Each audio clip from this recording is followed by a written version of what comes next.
don't mind me just leaving the dealership. Just kidding. I actually like my dealer, or the dealer that I deal with, rather, for my Ram truck.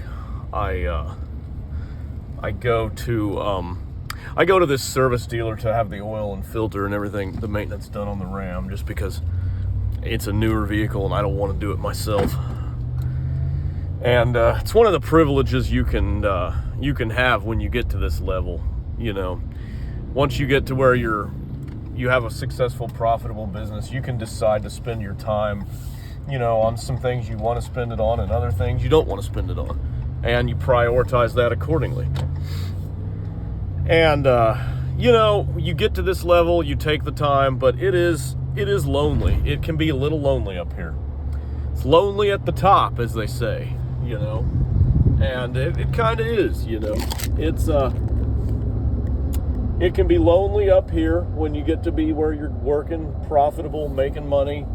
You're in it by yourself, really, you know. You are the one that makes everything happen. You're the one who, you know, the business rises or falls on you. And yeah, it's very rewarding. It's very it can be very, what's the word I'm looking for? I'm drawing a blank now. It always happens when I go to record. I'll be thinking about this for hours, you know, and sometimes days, and then I go to record and I'm losing my train of thought. But yeah, being up here, this level, when you get to here, it's fun. It's very rewarding, but it's also very lonely. It's all on you at the end of the day. When you're a solo service business operator, it's all on you. You don't, you know, do the paperwork and don't get paid. That's your fault. You know, you don't do the work. That's definitely your fault if you don't do the work. You know, and you kind of got to, in a sense, manage your happiness. And it sounds kind of weird because, you know, like, why wouldn't you be happy? You're working, you're making money, everything's great. Well, you know, there's always going to be somebody trying to steal your happiness, you know, and steal your joy. And it can be people in your personal life, or it can even be customers, you know, clients. You can work for that person that just, every time you see them, they're just negative and talking trash, and, you know, you just don't want to be around them. And you have to learn how to be happy for you, because really the only person who's responsible for your happiness and your joy is you. You can choose to be miserable, and you can choose to be sad and angry all the time, or you can choose to be content and be happy and make the best of whatever situation you have.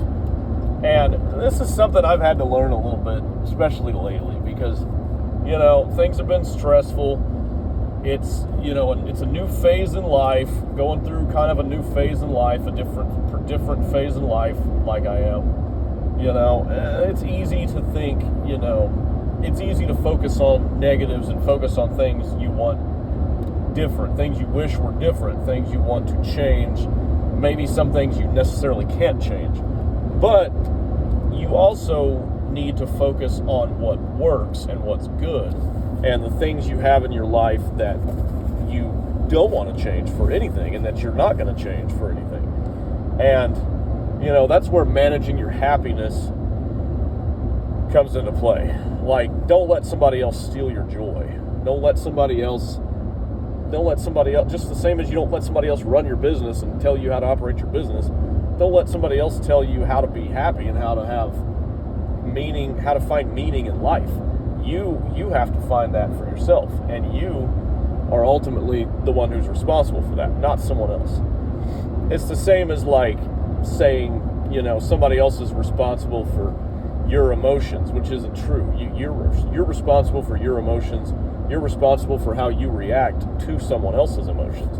Like, for instance, if I show up to a property and I, you know, give an estimate to a client, and the client gets mad and starts, you know, berating me for giving them an estimate they didn't like, that's not my fault. You know, that's your fault. You're the one getting mad. It's your fault you're getting mad. Don't be mad at me. I gave you a price. That, that's how it is. You shouldn't be upset by that. If you're upset by that, fine. I can't do anything about that. But I'm not going to think that that's somehow my responsibility to cater to your happiness and your feelings, because all I'm doing is giving you an estimate for a job. And not that this necessarily happened to me today, but it's happened to me in the past. I did an estimate this morning, and I was thinking, as I was walking through the yard and I'm looking at all the stuff, this was going to be one of the highest estimates for just a yard mow, like a backyard mow cleanup that I'd ever done. This was going to be a big expensive quote. And I thought to myself, talking to this, this person might get mad when I tell them what this is going to cost. But then, it occurred to me, it really doesn't matter if they get mad or not. That's their reaction to something else. I can't control their response. I can't control how they react to something. But I can control my reactions. I can control my responses. I can control what I say and what I do and my actions and how I handle myself to them. I can't control how they handle themselves. So, long story short, I did not get the job. I actually outright declined the job due to the site conditions. I noticed some things back there that I did not want to encumber myself with. So I called the lady back and told her straight up, hey, thank you for your time, but I will not be able to do this work for you due to this conditions on your property. However, if I were to do this job, this is kind of the price that it would be at. And I told her the number, and it was about $950. And she told me she had a quote. She told me she had a bid already that somebody had quoted her for about, I think it was like $400 or something like that. And I told her, ma'am, if it were me, I would call them back and immediately take that price. Immediately take them up on that. Get that scheduled. Get them out here today to get this done, because that is a deal. That is an absolute deal. I don't know how somebody would clean up a yard as bad as this for that low of a price, but hey, everybody has their price. Everybody has their numbers. I'm not responsible for anyone else's. I'm only responsible for mine. That's another thing you got to deal with. Everybody's going to tell you, oh, what do you charge? Such and such. And your prices aren't necessarily going to be in line with someone else's all the time. You don't know what their numbers are. They don't know what your numbers are. Somebody who's just making it up on the fly, they might just tell you, oh yeah, I'll mow your yard for $35. They don't know if they're actually making any money. They don't know if that's actually worth their time to do that work. They're just giving you a price, That's also known as the lick it and stick it method. I would, depending on where you are, I don't know that I would repeat that last statement. That has other connotations.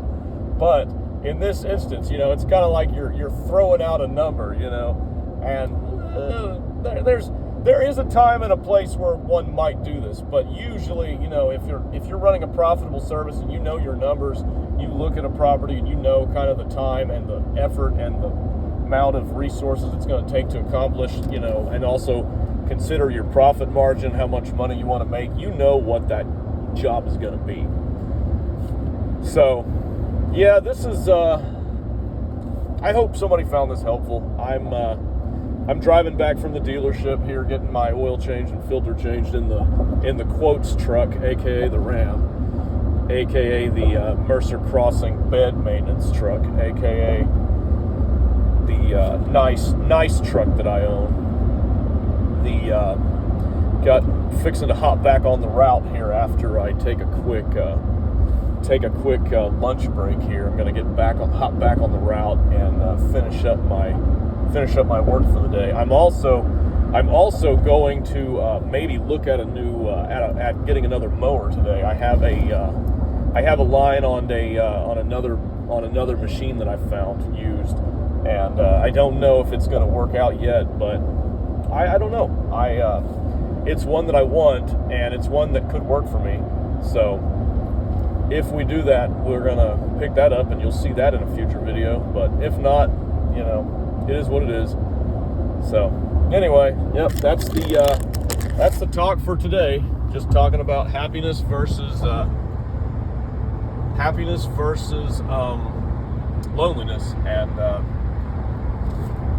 it's okay to be lonely sometimes when you're going on this journey. Not everybody's going to be on the journey with you, but at the same time, you got to manage your happiness, and you've got to stay focused on the goal and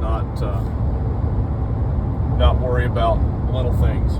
So that's it. See you next time.